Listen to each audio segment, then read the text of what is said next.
Hello, everyone. Welcome to the Simply Trade News Roundup. I'm Annik, and I'm here with my fellow host, Andy. Hi, Andy.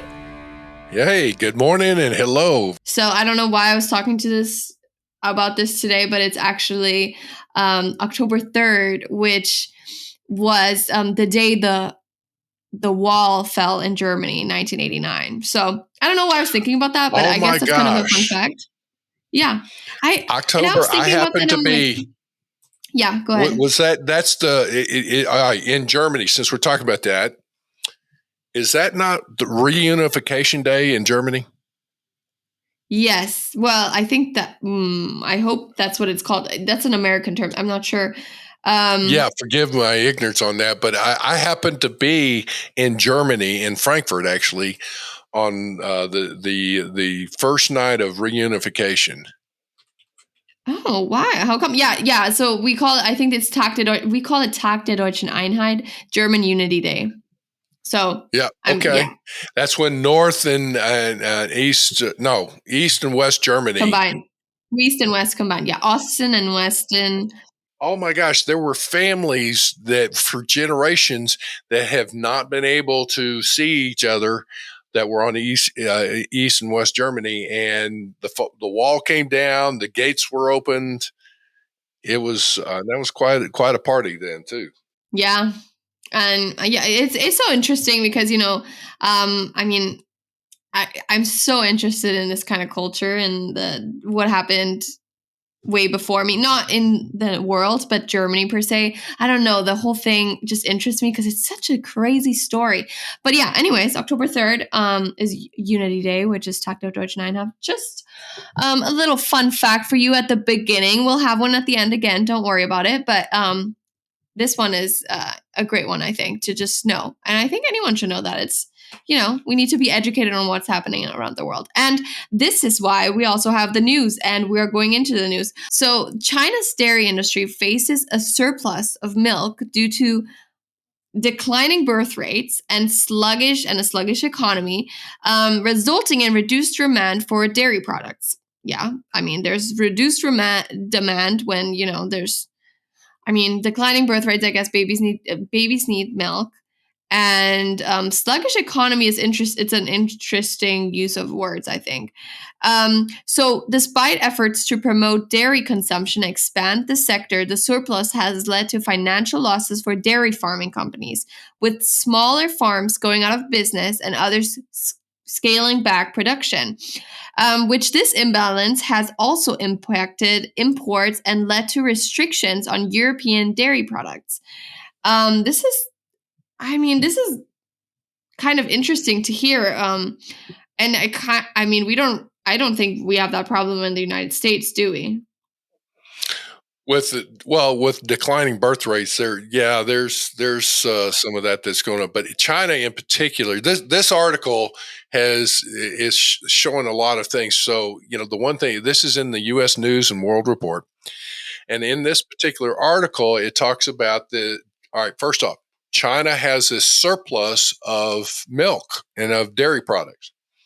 And so the fear is, along with, if you remember last week, we talked about how the Biden administration were sending senior executives or officials to China to talk about the surplus of goods that they have on hand, and the fear that they're going to basically flood the U.S. and other global markets with these goods with, basically lower prices and all of that. Well, what's going on? All right, so they have a flood of milk. This is one of the items in there. China is a huge producer of milk products, but in this case, is that rather than shipping actual milk, it's more like they're manufacturing, milk powders and things of that nature that goes into the manufacturing of foods, so prepared foods and all that in the U.S. and other countries. Pardon me. So there's this glutton of it because China had ramped up the milk production in China. At the same time, you have the scenario there where China has been working for decades now on population growth in China because it's grown so much. Well, guess what? It's catching up to them because there are declining birth rates in China itself. That's the second thing. Third thing is the sluggish economy. Definitely, the economy around the world, different economies in the U.S. is, regardless of what people are saying, whatever, inflation is hit all the different countries around the world. Economies are sluggish, but also in China itself. So, China keeps coming out, no, we're strong, we're doing great, and whatever. But then you see an article like this, and it contradicts all of that. And in reality, here's where I'll say is that the regulations associated with not only the 301 tariffs that U.S. has put on Chinese goods, but the one that I think is probably hitting them more than anything are the forced labor prevention acts that are, the Uyghur Forced Labor Prevention Act in the U.S. There's, it's basically anti-slavery laws and regulations that are in force in the U.S., in Canada, in Mexico, in Europe, and China has doubled down on a lot of those things. So what does that mean? Folks, as we're talking about on the surface, this is showing that China has a surplus of milk products because demand is off. Not only is demand off because of their own internal declining birth rates and the sluggish economy, but then people are moving away from China to other sources because of the forced labor. And China's continuing to use it. They're doubling down. They're saying, no, we don't have forced labor. But at the same time, when it's checked out, the Uyghur population, the Mongolian population, different child labor laws and stuff are being violated. All of that's going on. So people are just moving away from them. So that's what I see in this. So the next one, we're going also into China. So there's a proposed rule that may impact car imports from China to the U.S. So this involves companies like Volvo Cars, BYD, yeah, and it could also face challenges in bringing their Chinese-made vehicles to the U.S. market due to this proposed rule. So this goes into the software of it. I don't know. You can explain a little bit more on that. But yeah, this is kind of interesting to hear. And again, another factor of if you're dealing with China, like something like this could happen, and boom, if you're a small business, that might be it for you. So I would look for. We've talked about this. I mean, resource, do your research, and be on the safe side. But what's the actual thing that's happening there? Okay, so this is in Reuters or Reuters, however you say this. And basically, it highlights it in specifically that GM and Ford are going to get hit with this, and it'll be a big impact. However, there are multiple automakers involved that they're analyzing this, and here's what the deal is that the proposed rule would crack down on software and hardware that comes from China that are components of automobiles.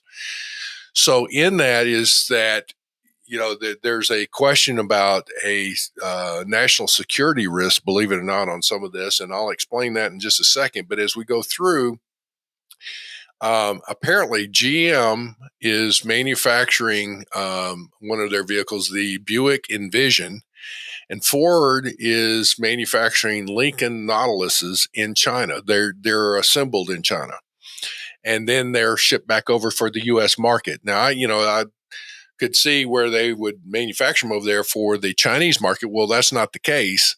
They're assembled in China and then for the U.S. market, and so there are components there that are of Chinese origin, in particular software and hardware. I want you guys to go back a little bit. A few years ago, and it still comes up occasionally on some of these things. Remember, there were with the wireless routers that happened to be purchased and installed in the Pentagon, as well as many office buildings around the country in the private sector. They were manufactured by Huawei, and it was a Chinese company, and these were wireless routers. So any traffic that would go through these wireless routers, if you were using a phone, a laptop, or whatever, and was using the Wi-Fi network, and they would that traffic would transit through one of these wireless routers. Apparently, a copy of all that was being stored in that wireless router, and then at night or during a off time, that data then was being transmitted back to China. So if you had any text messages, phone calls, emails, if you're using your laptop all day on a wireless router, any and all those transactions would be was a copy of it was being sent to China. And so that was a big deal of cracking down. Well, now here we are in today's world, and you've got components of software and hardware that you're driving around. You've got a vehicle. Your voice. The more automobiles are becoming automated for hands-free driving, using your voice to do commands and things of that nature. Your car is listening to you. Well, who else is listening to you? That's the thing that's saying, where are you going? What are you doing? Your phone, but the automobile as well. And so so you think, well, I'm just an individual. Well, what if you were an executive of a company? What if you were a part of the military, and on a military base and things of that nature, and there's different vehicles that are being used? What if you were, you utilize a limousine? And limousines are rented or on short-term things, but yet you're now in a limousine and you're doing going from one place to another, whatever, your conversation being heard. So that's what is the rule is, if it is Chinese software and hardware that's in your automobile, it would not be able to be imported. So GM is looking at this, Ford is looking at this. Volvo has made comments. They're doing an assessment, and it's the U.S. Commerce Department that seems to be driving some of this as far as the regulations go. So, if you are in the automotive industry, somehow, especially if you're dealing with any kind of autonomous vehicles that are being developed, or as far as vehicles like the design and all that of Ford and GM and other vehicles using automation, you need to be aware of this and take a look. Yeah, I think it's interesting for anyone to read up. And if not, even if you're in the automotive industry, I think if you're, in any industry and dealing with China, I mean, we've mentioned it so many times. I know you're probably like, shut up, we know. But I mean, it's crucial, and one day something will happen and then you'll be like, the Simply Trade podcast told me so. So hopefully that doesn't happen. There you go. There you go. You need to get, step on it. We're telling you right now, go to your boss and say, hey, I listened to this podcast episode and, they keep talking about this. They truly keep talking about this. And I know we deal with China. Like, how could this affect us? Like, what are the possibilities? Anyways, go on, live your life, but let make the right choices. Say one other thing. For the average person out there, like me or whatever that I'm looking at, or you're out there and you're looking to purchase an automobile, one of the things that you should ask your dealerships are there any Chinese software or hardware components in this? And start looking at it. I got to tell you, in today's world, I would tell you that anybody that's doing business with China as a major source of some things, you know what? You are at risk.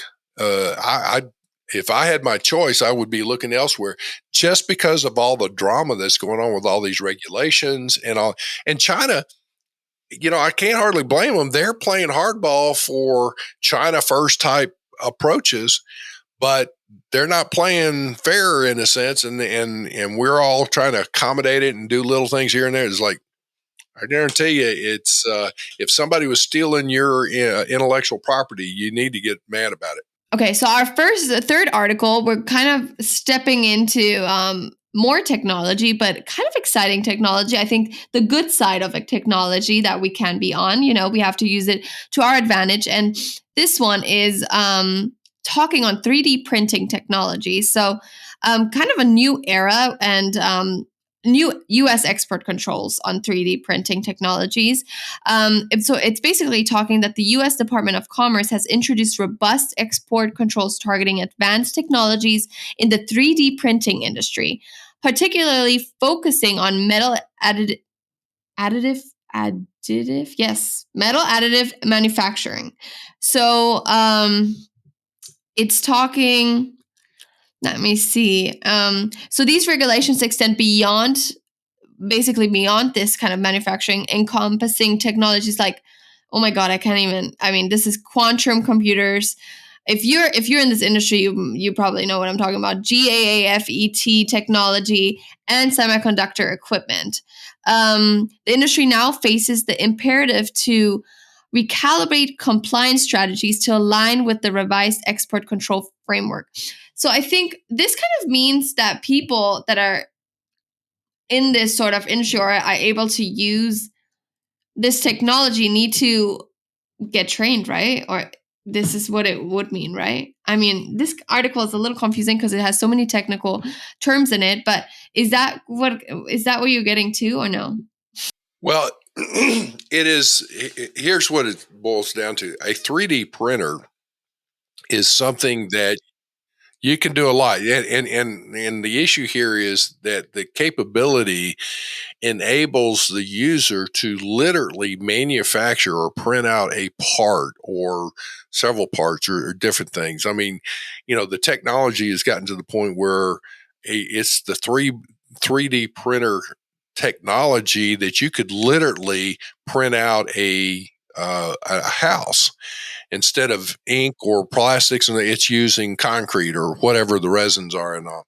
In this case, though, for 3D printing, the U.S. Department of Commerce and the State Department basically are coming back and saying that from now on, you will need a State Department license to export these goods because they want to see and regulate, who are you sending 3D printers to, who's buying them, who's, and where they're going, and regulate it.